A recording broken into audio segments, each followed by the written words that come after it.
खून प्रकरणी तुरुंगात असलेल्या आंदेकर कुटुंबियांनी पालिका निवडणुकीसाठी उमेदवारी अर्ज दाखल केल्याने पुण्यात मोठा राजकीय आणि सामाजिक वाद निर्माण झालाय। या प्रकरणात आता बंधू आंदेकर यांची मुलगी आणि आयुषीची आई कल्याणी कोमकर यांनी थेट न्यायालयात जाण्याचा आणि राष्ट्रवादी काँग्रेस अजित पवार गटाला इशारा देण्याचा निर्णय घेतला आहे। खून प्रकरणी तुरुंगात असलेले बंडू आंदेकर, लक्ष्मी आंदेकर आणि सोनाली आंदेकर हे तिघे पालिका निवडणुकीसाठी उमेदवारी अर्ज दाखल करण्यास आल्याने वाद निर्माण झालाय।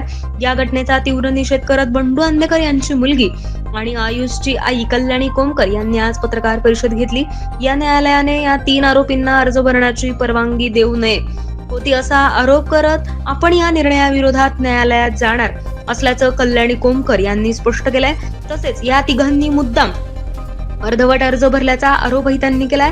दरम्यान उपमुख्यमंत्री अजित पवार यांनी आंदेकर कुटुंबातील कोणालाही उमेदवारी देऊ नये अशी थेट मागणी करत जर राष्ट्रवादी काँग्रेस अजित पवार गटाने या तिघांना उमेदवारी दिली तर पक्ष कार्यालयासमोर आत्मदहन करणार असल्याचा गंभीर इशाराही त्यांनी दिलाय।